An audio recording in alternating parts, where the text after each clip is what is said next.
Metropolitan Holdings has released a fairly strong set of interim results today, despite very challenging headwinds in the market. And let's take a look at the issue of persistency or lapses.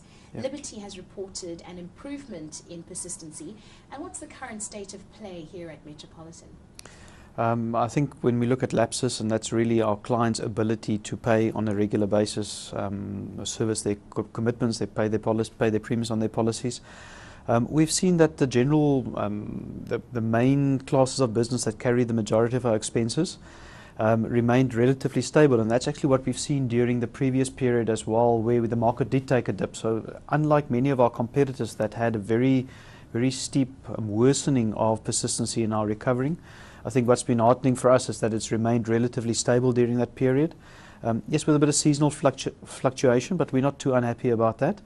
One channel specifically, our direct marketing channel, which is a very low commitment sale process really. I mean, there we have seen poorer persistency, which has actually led us to now actually cease taking new business from that channel completely. So almost tale of two halves, but our core business relying on, and the core competency of Metropolitan has always been to collect premiums from each market. And I think that it stood us well during this time of difficulty.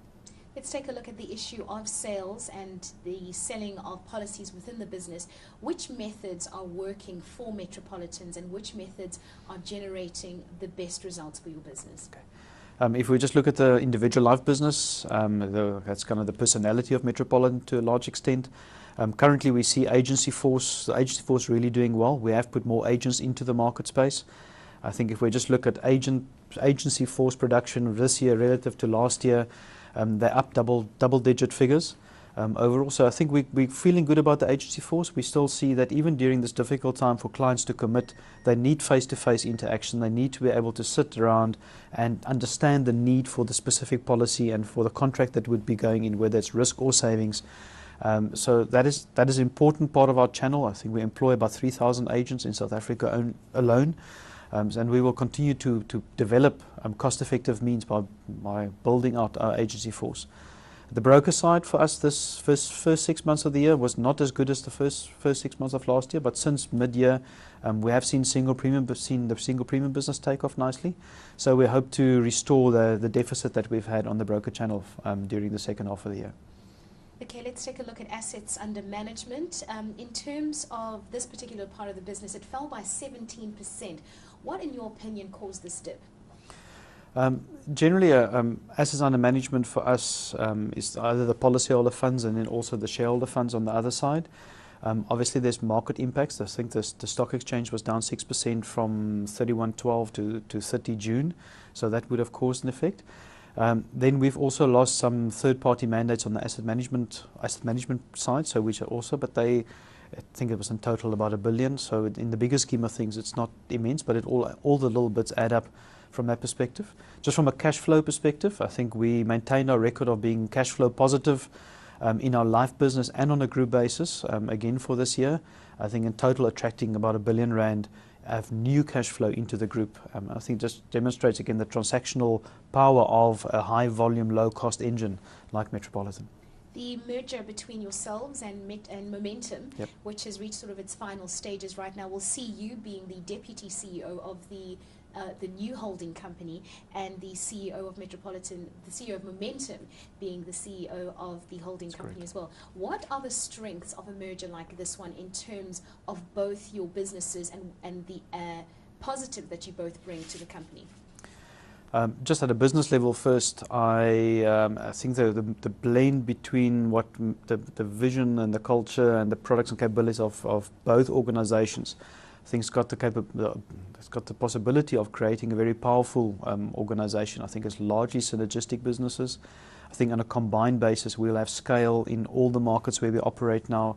I think it's given us a large footprint outside of South Africa. I think as far as financial services institutions are concerned, probably the largest South African-based footprint that you'll have outside of South Africa. So I think it creates a combination between product, reach, intellectual capability and blend of skills and cultures can create a very powerful organization. I think the boards have reached the conclusion that together we will be more powerful than apart from that perspective. And I think that sets the course for a very exciting route forward.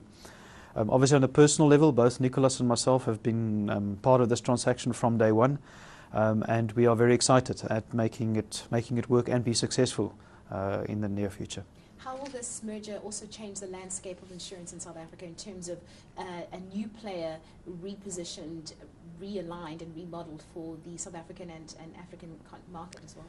Well, I think part of the reason why we're doing this is to create a powerful business. I think we have seen that businesses of scale has become important almost in every market. You need to be cost effective, you need to have reach, you need to have brand presence, and you cannot really do that always with a small business.